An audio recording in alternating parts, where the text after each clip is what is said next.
Squirrels! So hello, and welcome to another Legends of Runeterra video. My name is Chris, and the best card creator, Zimonster, who is one of my viewers, subscribers, has made some more custom cards. Now, we went through one of their sets a while back. Here it is, and kind of went through it, and it was a Daybreak one. And I made a video about it, and they, changed some of the cards based on some things that I said, and they made this post, and, it got onto the normal Runeterra subreddit as well, and I saw it, and in there was a comment that even had a link to my video and, mentioned me. And so, as soon as I was mentioned, I, of course, thought, well, I have to reward that kind of behavior for spreading the good word. And so I thought I'd come back and review some of the newer cards. Now, some of these cards, if you saw the other video, are the same. Some are, the same idea but have been changed, and some are completely new. And so I thought I'd go through, but also, even with the ones that are the same, I now have a different take on some of them, which you might find weird, but it's not because of the actual design of the card at all. It's not that I've changed my mind in that way, but I've kind of changed my mind on the game as a whole. And I'll explain as we go through. But first, let's start with the first card. We've got 19 cards. Some of them are tokens, but we've got 19 cards to go through. So let's start going through them because it's a very well-designed set. And I think if you are a custom card creator, this is kind of a great thing to look at and kind of understand, why are these good, good designs. Because they are very good designs. And also, Zimonster, if you are watching, I thank you for this, and I also might do some of your other sets. I know you mentioned that before, and one day I might get around to that, doing those as well. And if you're someone else who thinks that you have some good custom card sets for me to look at, give it a mention. Promote yourself. Maybe I'll take a look at them too one day. So let's dive in. First off, we have Sun Gatherer. So this is, by the way, just a Daybreak themed set of cards.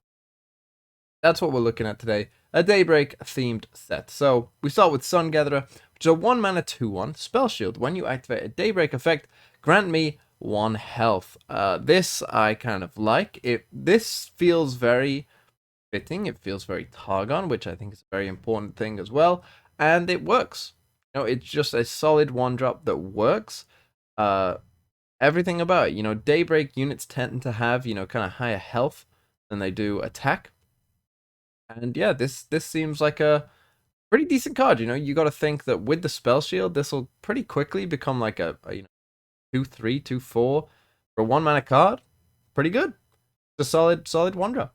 And this, I think, is sort of the first thing that is kind of a big takeaway of why this is a good set design as a whole, is that there are simple cards in there. Not all the cards are crazy. Every card is doing something crazy. No, the 1-drop is a very simple design, and it just does something pretty simple. Like most 1-drops do. So moving on, we have Sunstone Watcher, and I remember this art, and I remember this design, and so I went back and checked the old design, and I see that you changed a 0/4 into a 1/3. So for those of you who aren't familiar, 2 mana Overwhelm. Round end, if you've only played 1 card this round, grant me 1 attack. Daybreak, give me 2 attack this round. So you come down, it's a 2 mana 3/3 with Overwhelm. Pretty nice. And one that can grow, more and more and more as the game goes on, if you've only played Daybreak. And I love this idea, and it fits obviously with the first card that we saw as well. And I love this idea for Daybreak. Just in general, of having, as I said, they tend to have higher, health stats. The idea of having units that stick on the board and grow to fit with the theme of the whole archetype, which would be Daybreak. So you have to play Daybreak to make it work, but it grows as it goes on. It just fits. But also, this card is, this card now, I think my problem with it before was that this is 4 health. This was a 0/4 initially. My first initial problems with it was 4 health seems like quite a lot. Basically just because, maybe it's Boom Crew Rookie just scaring me a bit. But the 3 health version, I love this because this can fit into, not just a Daybreak deck, but, you could maybe see yourself playing some sort of weird Targon Overwhelm deck, that just plays on a very strict curve that normally only plays 1 card per turn. That could work as well, or with things like Demacia, where you're just playing unit.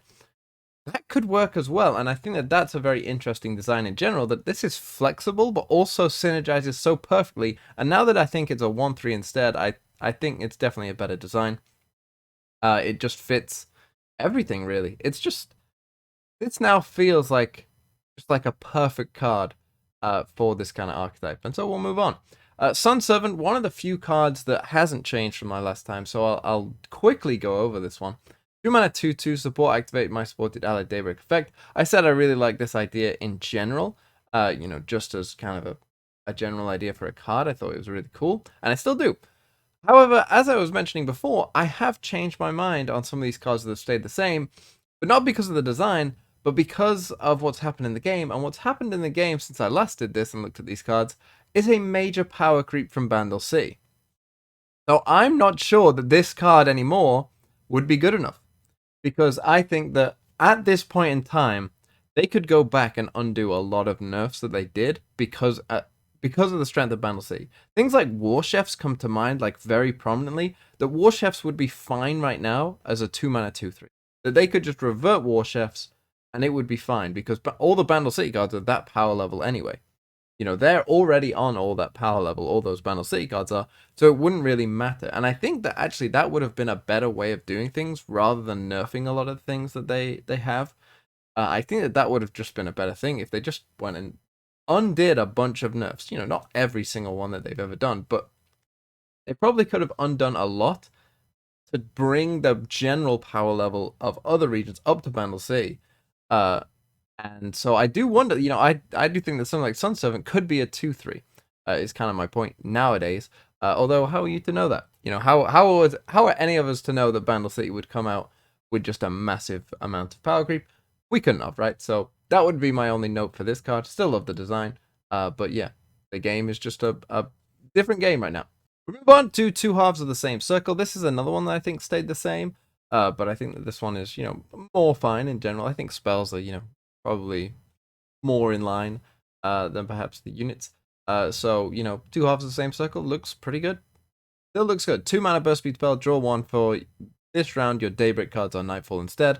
Allows you to play them. And I assume, the way this would work is that they would get their effects. They would just say Nightfall instead of Daybreak. Just really cool as an idea, and works very well. Yeah, it's just, what can I say? It's a cool card. Starcross Lovers, I think another one that stayed the same. 2 mana 3/2, Daybreak or Nightfall, create an Eclipse in hand. I think I mentioned this before, the Daybreak or Nightfall, like, how would you not get this? So it's a 2 mana 3/2 that creates this. 0 mana burst speed, choose a Daybreak or Nightfall card in hand, swap the activation to its contrary. Yeah, this is kind of, I think, the new power level of cards, like a 2 mana 3/2 that creates a card in hand. It's pretty good no matter what. And yeah, this is just a nice solid card with a nice little effect. And yeah, it's just, every design is just like relatively simple, but just makes sense as like a card. That's I think why it feels like cards, because it just like they have pretty simple ideas, but it's well executed. Moving on to the Sunlight Arrow, and this is one that I was very high on before, but this one has changed a little bit to a 3 mana 2/2. I'm pretty sure it was a 2 mana card before, but I think you've also, just like I quickly went back and looked, added an initial Daybreak effect as well. So it has the effect of dealing 1 to the weakest enemy on its play if you activate Daybreak, and anytime you activate another Daybreak, which is quite interesting. And again, this falls into the same category. Now, I do like the idea of having Daybreak on it itself. I think that that's a cool idea. And I understand why then it would become 3 mana. But again, I think, with the power creep we've seen in the game, again, this could have higher stats. I think, whether it's a 2/3 or a 3/2 or either one of those, I think that this could exist as a 3 mana card with that cost. I think, the Avarosan Marksman, is it? Which is in Freljord, is a 3 mana 3/1. I think that very easily could be a 3 mana 3/2, and it would be perfectly fine. And this essentially would be like a slightly better version of that, as a 3 mana 3/2 or as a 3 mana 2/3. And I think again that would be fine, because of where we are at the game at the current point. I still love the design. I still think it's really cool, and I almost wish that there were more cards like this, because again, what this sort of set has done is it enable, like I said with the Overwhelm one, where it kind of enables a different kind of thing. different flavor to Daybreak. This also adds a different flavor to Daybreak, where maybe you can go heavy control with Daybreak using cards like this, which also works very well. So yeah, another great design. Temple of Solstice. Not sure if this card was back in the other one, but a 3-mana landmark, round end. If you only played one card this round, reduce the cost of your most expensive card in hand by 1. Countdown 3, create an unwavering faith in hand. Now, this is something that I'm not quite sure on, and you'll have to answer this yourself, Zimonster, or other people can take a guess if they want. When this counts down, does it completely end? Like, does the landmark destroy itself? Like it does with others, because it still has an ongoing effect, so I'm not quite sure how that would work. In my mind, the countdown, it would destroy itself, which is quite an interesting way of balancing landmarks in general. You know, you could have a landmark with a powerful effect, but it only lasts for a certain amount of time. That is, like, quite a unique idea anyway. So, if you only played one card this round, reduce the cost of your most expensive card in hand by 1. So, it's kind of similar to the landmark that I didn't like, but we'll get back onto that. But this is a much more sort of balanced version of it, I think. Yeah, this makes more sense, and I like the fact that it only has a countdown 3. You know, it's a 3-mana card. Like, you know, with these 3-mana landmarks, like, you are sacrificing quite a bit of tempo. You know, you have to have something that is kind of worth doing. And I like that, you know, this is kind of helping make up for that tempo. And you can only play one card around, but then, you know, the 3 mana you've kind of committed to this should come off, hopefully, by, you know, the end of it. And you also create an unwavering faith, which is this, a 0-mana burst speed spell. To play, spend all your mana, invoke a celestial card that costs that much. It costs 0. Which is quite strong. So this landmark would be, I think, very strong. Maybe even a little too strong, based on the unwavering faith. This one I think might be just a little too strong, just because, like, I'm picturing, you know, you play this on turn 3, countdown 3, so you'd get like turn 7, and then you just get like a free destroyer or something, or even, like, you know, if you've got spell mana on that turn as well, which you probably will, because you're only spending one, you're only using one card a turn, really. You know, you're gonna have maybe the full 10 mana to find like a free. Well, it's not free. I suppose you are paying all your mana. I just read that. But maybe it's okay. Still, this would be a card I'm a bit scared of, just because anytime you reduce the cost of your most expensive cards by 1, you know, that is quite a scary thing to do. I do wonder, and I do think, one slight change I would make is I would make this round start.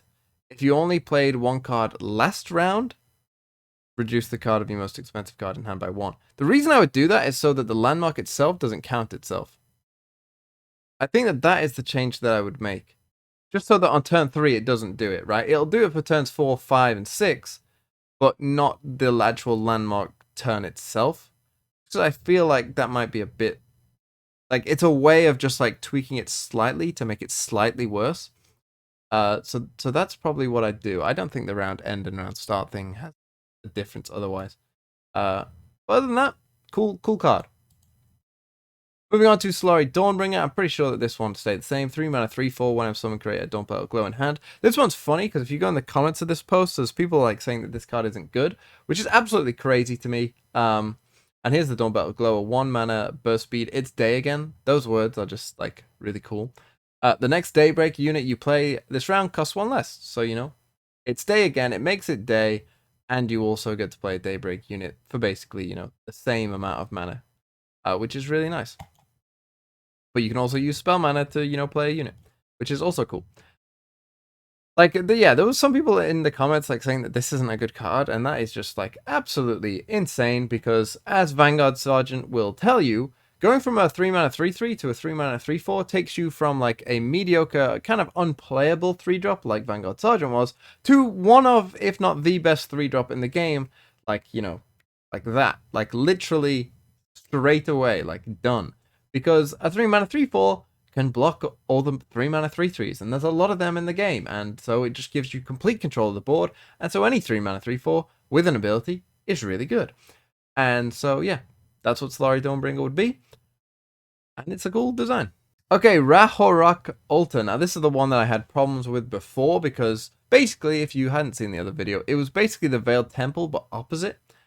You know, if you'd only played one card this round, reduce the most expensive card by 2. I think my problem with it was that you could get like Aurelian Soul pretty reliably on turn 6. Because it would reduce it on turn 4 to 8 mana, and then on turn 5 you'd just play the one card again, and Aurelian Soul would be 6 mana. Like straight away. Which obviously was a problem, and so you changed it, which I like. So, 4 mana landmark. When you activate a Daybreak effect, grant 1/1 to the weakest ally. You know, sounds pretty normal, right? Activate Daybreak effect, grant 1/1 to the weakest ally. Again, I like it. Feels very Daybreaky. Feels pretty good. And countdown 3, summon Ravun Daylight Spear, because obviously this first effect isn't worth paying 4 mana to do nothing to the board for. So, you know, you're thinking what's going on. And a countdown 3, summon Ravun Daylight Spear. Perfect. Literal perfect card. The design of this I just love in every single way. I don't know what to say other than, yeah, this is just an amazing idea. You know, summoning these kind of... I wish there was more landmarks like this that had this countdown effect. Like, the idea of having a landmark with an ongoing effect and a countdown effect is just genius. And this is a genius thing to do as well. Have that countdown effect summon an important unit. Give the landmark kind of a weaker, you know, ongoing effect, but have the countdown effect to be really massive and like an important thing and something that you definitely want. This is perfect. I wish there was a lot of cards in the game like this. I would, if I was Riot, I would look at this card and go like, this general idea is amazing. We should just copy it. We should just take this as an idea, as a baseline for a lot of cards we should design. They should print one landmark at least in every single region that is something like this. Seriously, because it would make the game a lot better, I think. And give you a lot of nice sort of build-arounds for certain archetypes. Perfect. Rahul Militia. Has this changed a bit? I feel like it might have. 4 mana, 3/4 Daybreak, or when you activate another Daybreak, give me 1/1 this round. Was this a 3 mana card before? I can't quite recall. But either way, when you activate another Daybreak, give me 1/1 this round. So a 4 mana, 4/5 is like a whoa, big stat line. That's a big boy stat line right there. Nothing's getting past that.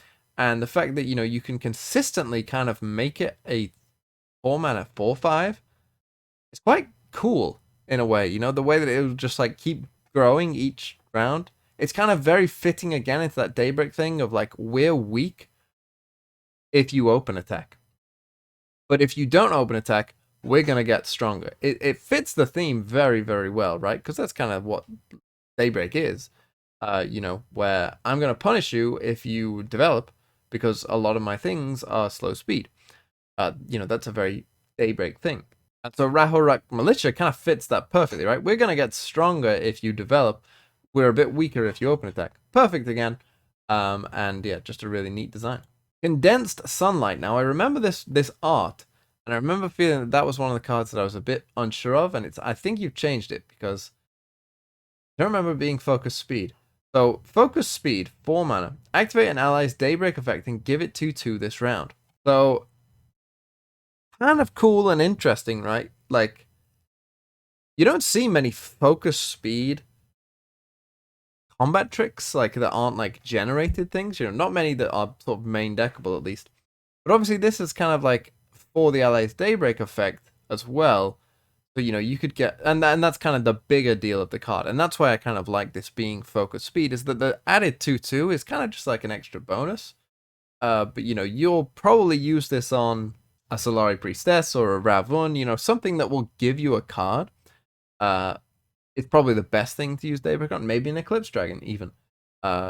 You could use it on and, you know, get a cheaper ASOL, I guess. That's how I read it. Yeah, it just works. It very much works as a Focus Speed spell. It's whether 4 mana is too much, I don't know. But again, I don't mind it, because this is probably one of the harder cards to evaluate its strength, because there aren't many cards like this. You know, we don't, as I say, we don't really have these Focus Speed options in the game, you know, like this. So you know, I'm not certain of how good or bad this would be. So I kind of like, and when that is the case, I always like, let's go conservative. Right? Like if this was 2 mana, I'd be able to tell you, yes, this card is absolutely broken. But at 4 mana, I'm a bit like, maybe it's not. Maybe it's even slightly under, the sort of average power level that sees play, which I don't mind. Rakor Protector, a 5 mana 2/6. Now I remember this card because this was a 4 mana 3/6 before, and I think the note I gave was, a 4 mana 3/6 is an insane stat line. Lecturing Yordle is a good example, right? Lecturing Yordle has showed everyone that a 4 mana 3/5 that has an ability is a really good stat line. And so a 4 mana 3/6, which I think this was in the old one, is insane. Now you've changed it to a 5 mana 2/6. When I have someone create a Heresy Persecution in hand, Daybreak, grant 2/2 to the weakest other ally. So you can see this kind of like a 5 mana 4/8 in a way, but not kind of quite. And I like it though. I like it. I think again, the stats might be. Maybe I would have made this a 2/5. Just because that is a good ability to have anyway, to give 2/2 to something else, and you're creating a card in hand, and that card is a 2 mana slow speed, stun the weakest enemy. Daybreak, create a Solari Soldier in hand. This would again be a pretty powerful card to give 2/2 to the weakest other ally, no matter what that ally is, right? You're essentially getting, 5 mana, 4/8 worth of stats and a card, which feels like quite a bit. I remember old Braum when it was a 1/5, people would often say, this is, 4 mana for 4/8 worth of stats. And that's why Braum felt a bit wrong. But still, I like the idea, and I like the, kind of theme of the card and the Heresy Persecution. I think this one changed a bit as well. I remember it used to have a Lunari card on there. So I also like, that now it's kind of more focused on, the Solari aspect of it. And yeah, this feels very much like a card that could be a created card. Feels very thematic, really. Old Sundrinker. Now this one must be new because I think I would have remembered this art. 6 mana 4/7 Fury. Daybreak, give 3/3 to the weakest other ally this round. So it's a give effect, so it's only for the one round. But one, the art is insanely cool. Let's start there. 2, this feels like a good card. I kind of like, once we get to 6 mana plus, like I push them a bit. The normal Runeterra cards aren't good enough, most of them, when you get to 6+ mana. Like I'd prefer them to be good, and this feels like a good card, and I like it for that reason. It's got a very sturdy stat line again, and yeah. I'm for pushing 6+ mana cards, and so let's keep going because I think we have more 6+ mana cards coming. We do with Tihar. I don't know how you would say this name. The Dawn. Spell Shield, 7 mana, 2/2. I have 1/1 for each time you've activated Daybreak this game. So you're probably looking at like, 5, 6, maybe 7 by this point if you've had a Ravun down. So you're probably looking at like a 7 mana 8/8 with Spell Shield. With a Daybreak, I can't be damaged this round. Which is pretty strong. That feels pretty good, particularly if you can then get like Zenith Blade. Like that's the thing, right? This would be a great target for a Zenith Blade. And, I feel like that's one problem that Daybreak always had, is that there wasn't enough, like, clear targets for it. Which is always a bit weird, but obviously this would become, like, a clear target for it. And the rest of Daybreak can kind of get you to the point where you can then, reliably get to turn 7, play this, play Zenith Blade, have, like, a 9/10 Overwhelm Spell Shield, and that's going to win you the game. And that is why this just works. It just works as a card, and it works with the existing cards. And that's another thing, that a lot of these cards work with kind of the existing themes within Daybreak. That's what makes it such a good set. But we end with the Golden Army, a ship for Leona, which I like ship. Everyone likes ships, I think. So 8 mana 4/8. Play, draw Leona. Daybreak. Reduce the cost of your Daybreak cards everywhere by 1. Your other Daybreak effects activate twice. So an absolute monster of a card overall. An absolutely insane little crazy card. But again, you know what? I'm fine with it. Maybe if I was to say anything, maybe because, you know, this is a very powerful effect potentially, and you can essentially stun a whole board very quickly next turn. Maybe the health should be a bit lower on the Golden Army to make it a bit easier to remove. But as a whole, I'm for it. Let's go. Let's go crazy. Like, this is a finisher that they need. Again, don't know where you found all the art from, but it's really cool. And yeah, it just works. It just works. And yeah, give Leona a ship. Why not? I mean, if you added just half of these cards into the game, to be honest, then, you know, Daybreak would be off a lot better off and would be a lot more interesting. So honestly, I'm all for it. I'm all for it. Bring it on. Zimonster knocked it out of the park again. You know, as I say, the only main note I have with some of these cards is that the ones you've kind of left are now maybe not good enough because of the power creep we've seen from Bandle City. So outside of that, really, I mean, this is pretty flawless at this point. You know, I'm really nitpicking at this point. Any changes that I would want to make, because, you know, most of these are absolutely fine. And honestly, you know, thing is, I would say that I'm a slightly above average card evaluator. I would say that most people who, you know, evaluate cards when, you know, they first see them are probably about 50-50 on their takes, like on whether they're right or not. I like to put myself as slightly above 50-50, but even so, some of my takes will be completely wrong on some of these cards.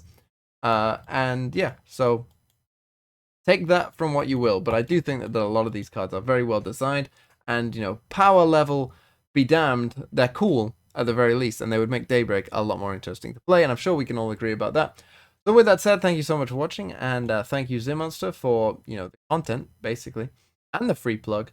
And yes, as I say, if you've got custom cards that you like, or, you know, want to send over to me in some way, or make note of them, just put it in the comments down below. You know, I tend to read all the comments, like, you know, a day or two after a video goes up, you know, see if anyone has said anything interesting.